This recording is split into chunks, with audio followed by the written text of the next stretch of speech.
So my refrigerator, it's right over there in the kitchen. And have you ever gone looking in your fridge for something and you just can't find it? You know it's in there, but you just can't locate it. You can't see it.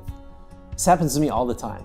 We'll be getting ready for dinner or something like that, and we're sitting around this table, and my wife Jennifer will ask me to get something for the table, like, I don't know, butter. And I'll open up the fridge and I'll start looking around, and first off, the fridge is packed with stuff, right? Milk and olives and the kids' Lunchables, just stuff everywhere, and there's really no rhyme or reason to it. We're not those people who alphabetize the food in the fridge and have it super organized. It's just, our fridge is packed with stuff. And so I'm looking around here for the butter. I know it's in here, but I can't find it. Where's the dang butter? I'm starting to get frustrated, right? And I say, hey Jen, we're out of butter, thinking that might get me off the hook, right? And I can be done with this pointless exploration, but of course then she yells back to me, I just bought some yesterday, it's in there. I'm like, really? And now I'm becoming more frustrated. I'm finding the whipped cream and the carrots and that Mexican food leftovers from 2 days ago, but no butter. So what do? Yeah, I do what any self-respecting man would do. I give up. I'm not proud of that, but I do. And I hang my head in defeat, and I'm done looking. I'm just done. I'm so done with this. And then my wife comes over to the fridge, and in literally 1 millisecond, she pushes back the liter of Pepsi, and what's behind it? Ah, yes, the butter. It was right there, and I just couldn't find it. I think our pain and our struggle and that all that unresolved stuff inside of us is very similar. It often hides out in our lives. It's there. Oh yes, we know it's there, and sometimes it's right in front of us, but we just can't see it. It's blocked, I don't know, by that stinking liter of Pepsi. But for most of us right now, when we think about why we do things and why we're so angry and why we feel so much shame and I don't know, why we hook up in destructive relationships and why we're caught in this downward spiral. You see, you and I, we're not looking for butter, are we? We're looking for something a lot more significant and important and really life-changing and honestly, a lot more scary. But listen, the search, it's not easy and you'll want to quit. But Jesus asks us to muster, a little bravery and some courage, and he grabs our hands and says, come on, let's go looking. And we're like, no, I'm not going in there. And Jesus says, come on, you don't have to be afraid. And you know what?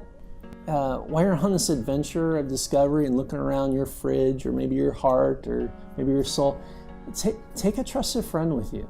Somebody who loves you and wants the best for you. Listen, don't go alone. Going alone is always a bad idea. And even the Lone Ranger, right? He had Tonto and Shrek had Donkey and I've got my best friend Judd. Well, geez, we all need somebody to go with. So, back to the fridge and the butter. So I needed my wife, first to verify that the butter was in the fridge. And then secondly, to move the Pepsi out of the way. And then it was so clear and evident. It's like, oh, it's there, right there. Sheesh, how come I didn't see that? And that's why you need a trusted friend to talk about this stuff. And I know that's kind of hard because you've probably been burned before by somebody, right? Maybe somebody at church or a friend you told some hard things to and some difficult things to, and then it got kind of weird and awkward, or maybe they tried to fix you, or they judged you, or maybe they looked at you kind of funny, or maybe they flat out lied to you just to make you feel better about yourself. And you realize like none of that helped you at all. You're like, I'm not doing that again. But if we want to be free, we have to take that risk because we all have blind spots, or maybe the more accurate term is spots we ignore, right? I'm blind to how much of a neat freak I am. I know that, but for a while I was blind to how my neat freakiness was impacting my family. I would get all bent out of shape when the house was a mess, or the kids would leave their toys and their stuff out, and I get really irritated when their fingerprints were all over my computer monitor. I'm like, ah!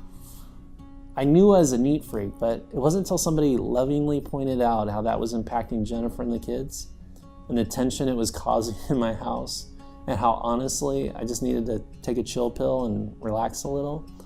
But I needed help seeing this. Just like we can't see the back of our heads without a mirror, we're not going to be very good explorers without the help of others. And you know what's going to happen? And this is really cool. It's that as you start to discover your strengths and your weaknesses and your light and your dark and the positive, negatives and the good and the bad, you know what your friends are going to start saying to you? They're going to say, "Me too." That's going to feel really awesome and really liberating. And freedom is going to start rushing into your life. And that's a good thing, don't you think? When we begin to honestly look at who we are, you know how we hurt ourselves and others. And when we talk about this with trusted friends, you will see your pain isn't unique. You're not weird.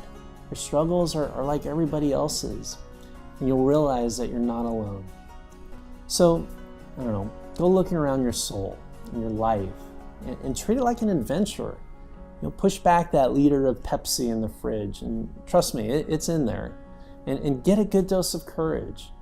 Grab the hand of Jesus and take one of your friends with you too, and discover some things that will lead to freedom.